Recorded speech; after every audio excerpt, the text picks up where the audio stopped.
Welcome back, everybody. And so the next speaker is Turgay Kaptanoğlu from Bilkent University. And he will talk about shift operators on harmonic Hilbert function spaces and von Neumann inequality. Please. Okay, thank you. Thank you, and thank you for the opportunity. I hope my voice is loud enough. Okay, I should have also said here von Neumann inequality with harmonic polynomials, but anyway, we'll see it during the talk. Okay, I'll start with the usual von Neumann inequality in one dimension first. If we have a contraction on a Hilbert space, and if we have a polynomial, usual polynomial, I mean holomorphic polynomial, and then if we substitute in the operator t in place of the variable of the polynomial and obtain a new operator, the norm of that is less than or equal to the supremum of polynomial on the unit disk. Well, of course, it is well known that the supremum here is actually equal to the norm of the shift operator or the multiplication operator by the polynomial on the hardest space of the unit disk. And this equivalence actually allows for the generalization of this inequality to several variables. For that one, hardest space is not good enough. We have to look at another space, Drury-Arvidsson space. Let's call it by A, and it's a reproducing kernel Hilbert space with reproducing kernel equal to this. It reduces to the usual hardest space when n is equal to 1 when we are working with the unit disk. But now we have the unit ball. It's a Hilbert space of harmonic holomorphic functions on the unit ball with this reproducing kernel. This is the inner product of Cn, and this theorem goes as follows. If we have a commuting tuple of operators, which is a row contraction, whatever row contraction is, we'll make it clear later on, on Hilbert space, and P is now holomorphic polynomial in n complex variables, then the polynomial of the n tuple, the norm of that is less than or equal to norm of the polynomial of the shift operators on the Drury-Arvidsson space.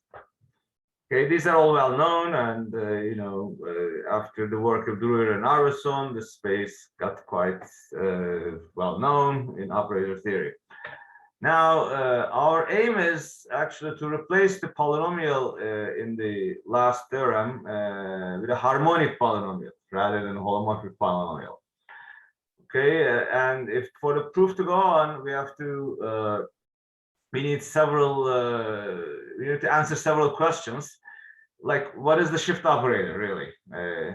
In holomorphic for holomorphic functions, you just multiply by the coordinate variables, but that kind of a multiplication does not preserve harmonicity. We have to look at we have to consider projections on harmonic spaces. And the next question would be, what is the equivalent of the Drury-Arvidsson space? We have to create a space out of the similarity between the holomorphic spaces and harmonic spaces. And also, it turns out that later on, after you consider, we cannot really prove von Neumann inequality for general row contractions, and we have to reduce to a specific subclass of them. So let's answer these questions one by one, but it's going to take quite a roundabout way. We have to look at spherical harmonics and Zollner harmonics. These are the building blocks of harmonic functions. Okay, we look at homogeneous polynomials of degree m, call them Pm. The harmonic subclass of them and call them Hm. And if you look at if you restrict them to the unit sphere, the last ladder space, they are called spherical harmonics. Okay, because these are finite dimensional operator spaces, of course, and therefore any operator on them is bounded. So point evaluation is also a bounded linear functional. And Therefore, the harmonic homogeneous polynomials of degree m is the reproducing kernel Hilbert space. Its reproducing kernel is with respect to the L2 inner product on the sphere is called the zonal harmonic, and sigma represents the surface measure. So this Zm is a positive definite function.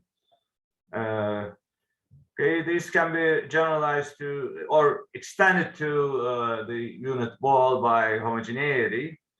And the reproducing property of the zonal harmonics is this equality. If you use a harmonic homogeneous polynomial of degree m, then we recreate their values by multiplying by Zm and integrating. Okay, there are a couple of inequalities like this. The Zm's are bounded above by the dimension of the space. Anyway, these are basic properties, and you can find them in the Axler, Bourdin, Remy book. All these information come from there, actually. Well, of course, these are also classical. I mean, you can find them in further classical books as well. But there's an explicit formula for the zonal harmonics, which looks quite ugly and messy, but we will make use of it. Here, Am is the coefficient of the leading term, let's say. Okay, we write it in this form, which is where we make use of the Pochhammer symbol, which is a ratio to gamma functions. Zm's do not turn out to be just as good as the xm's I'm defining here. Having a leading coefficient to 1 here makes things a little easier. But of course, this is not the only term. There are a lot of other terms here as well, coming from this sum here. And the xm's are bounded by 1. That's a good thing to have. In the holomorphic setting, the equivalence the equivalent of this xm is actually the inner product of z and w to the nth power. It turns out, and these are up to a scalar multiple. These are the reproducing kernels of holomorphic homogeneous polynomials. Okay, we form this analogy. Okay, we have to define shift operators. We define them in a funny way first. We just make note of this for the holomorphic in the holomorphic setting. If you have this inner product, and if you differentiate it with respect to Wj conjugate, it's actually multiplication. It turns out to be multiplication by Zj. So we look at one higher dimension here, and this turns out to be a shift operator on the n-dimensional reproducing kernel here. So we look at the Zn. Remember, the Zns are reproducing kernels. Therefore, xm's are also reproducing kernel up to a constant multiple. So we take the xm plus 1 rather than xm, differentiate it with respect to the second variable, but multiply by a suitable constant, and call it the shift operator in the first variable. Okay, Sj's are assumed to be acting on x here, and we extend it by linearity and the density of the xm's to all of harmonic homogeneous polynomials like this. Okay. Oops. Okay, we can further extend it later on. We will further extend it later on using the fact that the L2 space can actually be written as a direct sum of the HMs. Okay, so we will also make use of the inner product of the L2, and we can obtain the adjoints of these shift operators like this. It turns out that adjoints are actually derivatives. This is the differentiation with respect to the jth variable. Maybe I should have written as explicit derivatives, but anyway, they are the derivatives like this.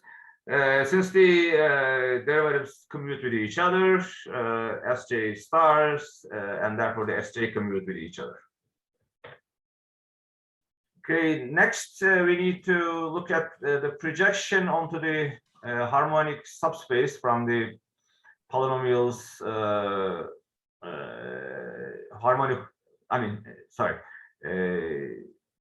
from the polynomials of degree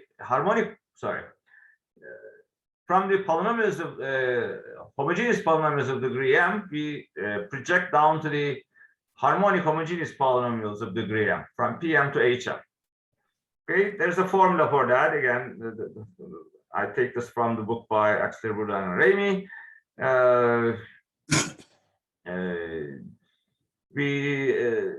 Again, this is a complicated formula, but it works out pretty nice in practice.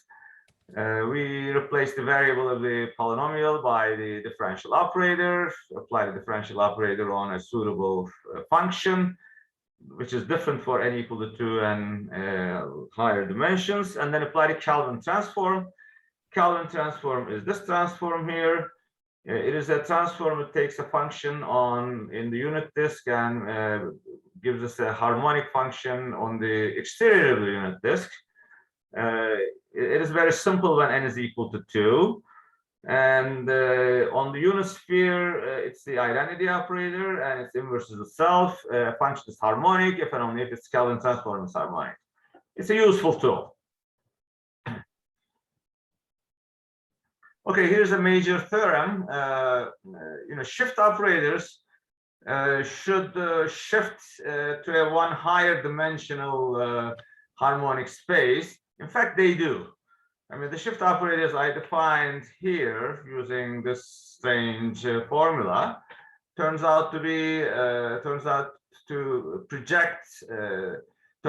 multiplication by the coordinate variables and then projection onto the harmonic counterpart.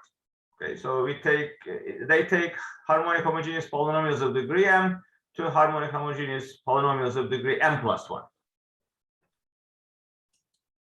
Okay,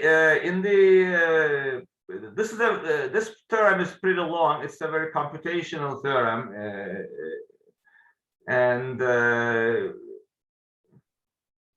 okay, it involves a lemma which I'm not going to talk about at all, but it's this lemma that makes this theorem work out. But also this lemma gives us an interesting corollary. It gives us a new identity, seemingly new identity for the Gegenbauer polynomials. And Gegenbauer polynomials are no surprise because zonal harmonics are essentially Gegenbauer polynomials or ultraspherical polynomials. But this identity seems to be new. I couldn't find it in standard references on special functions, for example. So the Gegenbauer polynomial can be obtained from Kelvin transform and an operator like this. When n is equal to 2, instead of the Gegenbauer polynomials, we look at the Chebyshev polynomials, but these two formulas are more or less equivalent.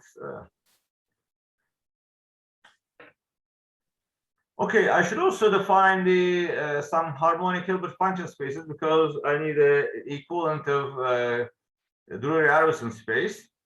So by taking suitable beta m's, which guarantee that the series converges absolutely and uniformly on complex subsets of the ball, we can define positive definite functions. XMs are essentially zonal harmonics. They are positive definite. And if I take positive coefficients and make an infinite sum like that, which is convergent, they turn out to be positive definite functions as well. Therefore, they define a reproducing kernel Hilbert space. Every positive definite function on the unit ball defines a new reproducing kernel Hilbert space, and I call it script G beta. And their norm and their inner product are related to the norm and inner product of L2 of the unit sphere like this, using all these new constants.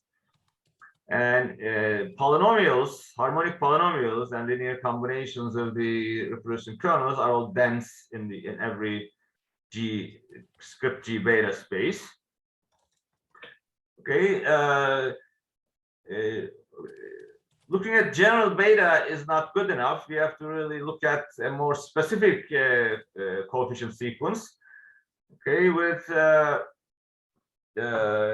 you know, this is a slightly generalized version of the reproducing kernel of the Drury-Iverson space. When this power is 1, it's the kernel of the Drury-Iverson space. But we can look at other like Hilbert-Bergman spaces or Hardy space by varying this power here. It is an expansion of this form.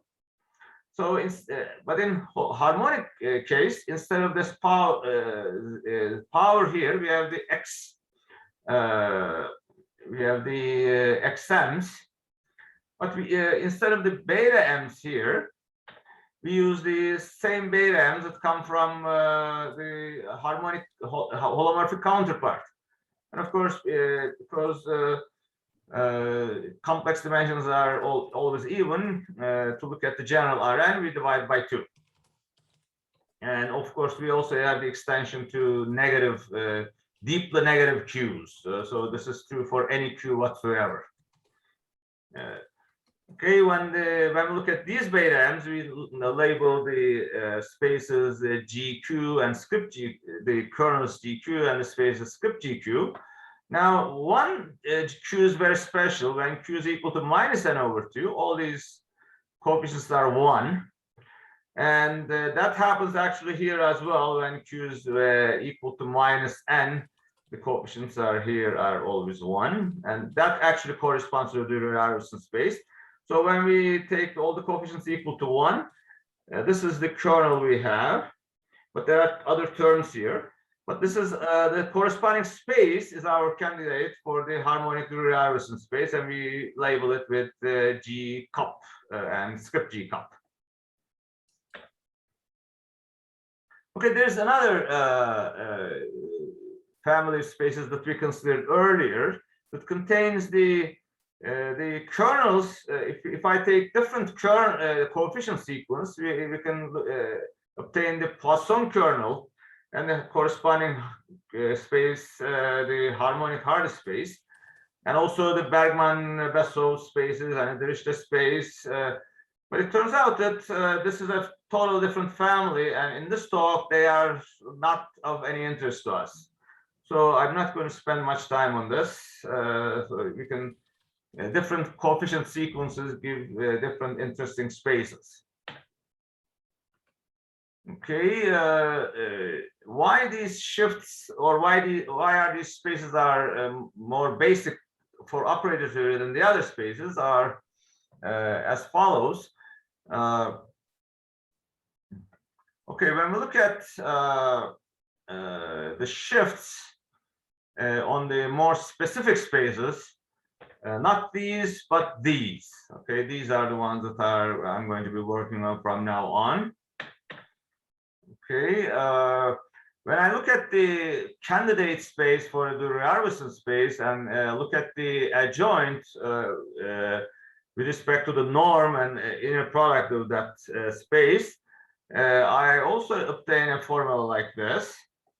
And this formula turns out to be exactly the same formula used by Alpay, Shapiro, and Woloch to define a backward shift, well, the adjoint, on a Drury-Iverson space in a quaternionic setting.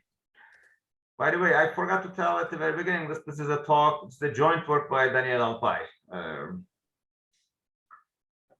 Okay.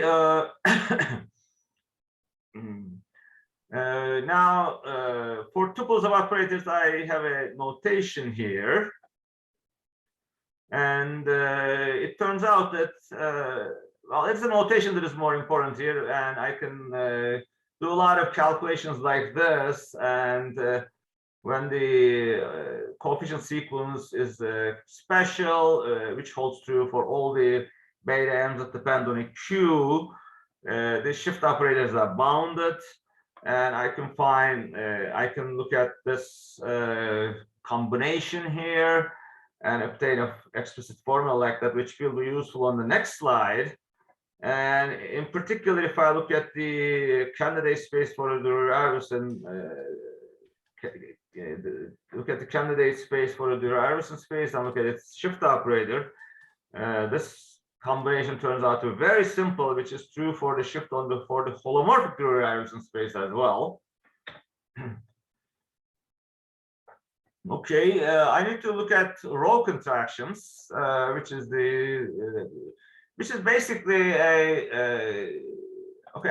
if T is a commuting tuple of operators on a Hilbert space, a row contraction is really a contraction as a tuple. Equivalently, a row contraction, T is a row contraction if and only if this combination, which I considered right here actually for the shift operator, is actually a positive operator. And when this is positive, its square root is called defect operator by Arvidsson. I follow the same steps here. Defect operator for the shift on the candidate space for the Dürr-Arvidsson space is just something very simple. And S betas are row contractions when the beta M sequence is actually an increasing sequence, because we're trying to get the coefficient sequence here positive. And for the Q space, when we look at the more these beta M's in particular, we get positive operators here, positive coefficient sequence here when Q is greater or equal to minus n over 2, and the Q equal to minus n over 2 is actually the candidate space for the Dürr-Arvidsson space. Okay, I have to still look at some maps on bounded linear operators on a Hilbert space. So these are operators on operators. This particular operator turned out to be proved to be useful in operator theory in using holomorphic operator theory for holomorphic function spaces. But we have harmonic function spaces, and you see when I look at when I use B equal to identity map, it turns out to be T dot T star to the power L. It sounds like the Z inner product of Z and W to the Lth power. And for the harmonic version of that, I go all the way back to the XMs and replace the Z and W by T and T star actually. I had this ugly formula for the zonal harmonics, but that turns out to be useful here. This is the harmonic version of this quantity, which is used more commonly on holomorphic function spaces. Okay, when B is equal to identity, this turns out to be taking the XMs and replacing Z by T and W by T star. On the other hand, this formula is too complicated to use, or this formula too complicated to use alone. I have to do a small restriction here. Now let's look at the S beta conjugate dotted with itself. It turns out that because the conjugates are derivatives, partial derivatives, if I apply partial derivative twice, I get the second order partial derivatives added up. This is a Laplacian actually. And if I use it on harmonic functions, that Laplacian is obviously equal to 0. So when I have an operator tuple, and if it satisfies this identity, if this dot product turns out to be 0, I call it a harmonic type, the operator tuple. Equivalently, instead of working on the adjoint, we can work on the operator itself. Okay, then this VM operator, this operator simplifies. For a harmonic type operator, VM turns out to be the same as JM, the equivalent thing for the holomorphic version. Okay.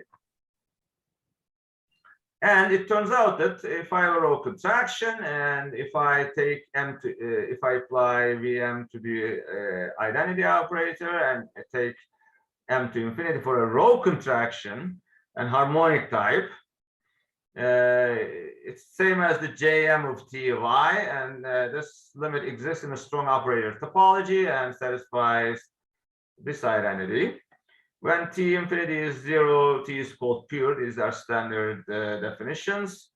And SQ is pure when Q is greater than or equal to this n minus n over 2. This is exactly actually when it is a row contraction, same identity here. And with the S cup, we shift on the Drury-Iverson space, we get a very simple identity here. Actually, it's in other spaces the sum is not that simple really.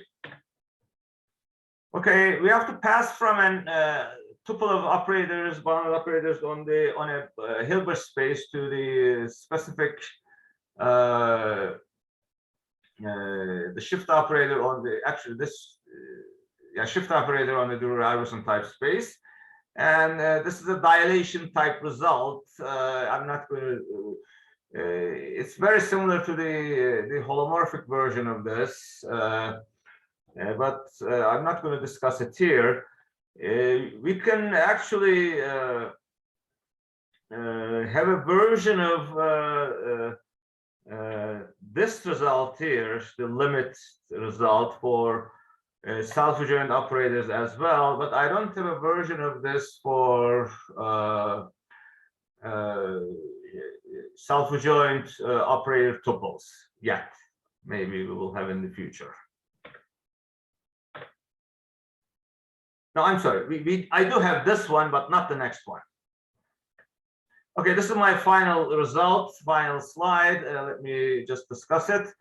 A norm on harmonic polynomials is called contractive if the shift operator is a row contraction of that.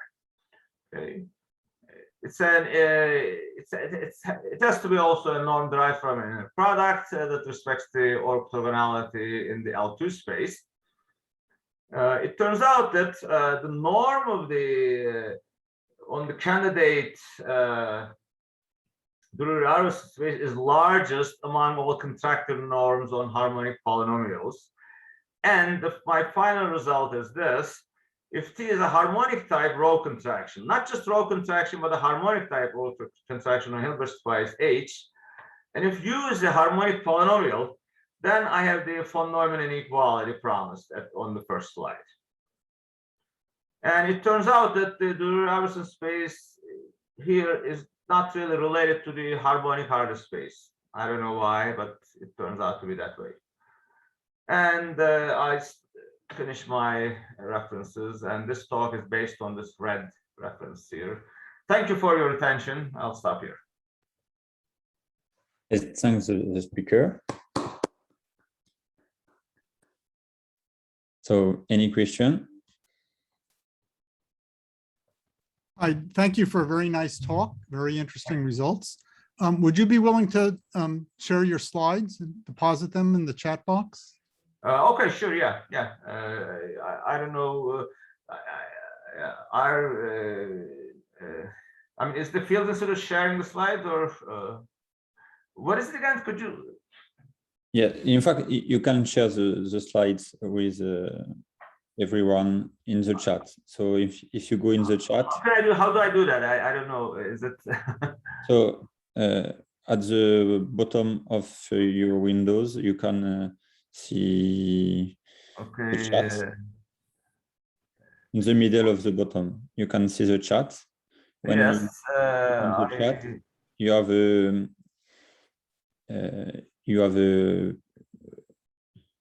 a sheet where you can share your. Okay, I don't know how to do it. I think you have to click on the bottom of the chat. There's a little icon that looks like a file. Okay, now, all right, now I click on that and then select the file.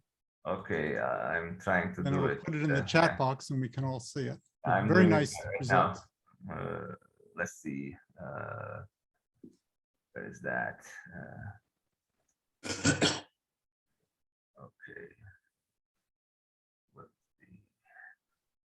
While you're looking for that, let me just comment that Yes. it's interesting that the reproducing kernel for the harmonic Bergman space is considerably more complicated than the reproducing kernel for the analytic Bergman space.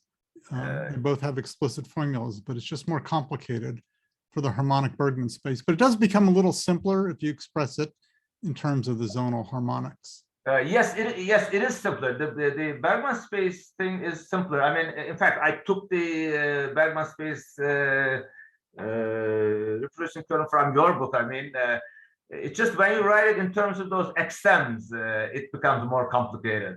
Yes, Write it exactly. with ZMs. Here in this talk, I'm basing everything on XMs. Yes. That's why it looks more complicated. I'm still trying to find this file. I'm sorry for this. This is something I have not done before. Where is it really? Oh, Here it is. Okay. Okay, it's okay. Okay, I think it's yeah. Yeah. Got it. Thank you so much. Thank you. Yeah. Sorry So, about this. any other question or comments? Okay, so I have just one naive question. In the analytic case and in your harmonic case, you have a bound with the norm of the polynomial applied to the shift. This one you mean? Yeah, for example. But in the von Neumann inequality, the original one, you have the supremum of the polynomial. Okay, yeah, well, yeah, in one dimension, it turns out that, I mean, I don't remember the details of the proof right now, but the supremum is actually the norm of the polynomial of the shift operator. So, I mean, to the several variable version, this soup doesn't generalize. I mean, you can. It also holds for, I think, dimension 2, but there are counterexamples in dimension 3 or maybe 4. I mean, so to generalize it to higher dimensions, first Drury and Arvidsson considered the shift operator. Try to generalize this version here rather than the soup version, and it worked out that way. Okay, thank you. So the subversion is not true in n dimension. I think there's a counterexample in dimension 3. Okay. I mean, it's true for dimension 2, but dimension 3 it fails. And you know, for harmonic functions, we need at least 2 variables. I don't think. I mean, I didn't try the subversion actually. Maybe I should have tried whether the subversion is true in the harmonic setting also, but I don't know. Another idea for future research, maybe. Thank you. Thank you too. Any other questions or comments? If not, let's thank the speaker again. Thank you very much.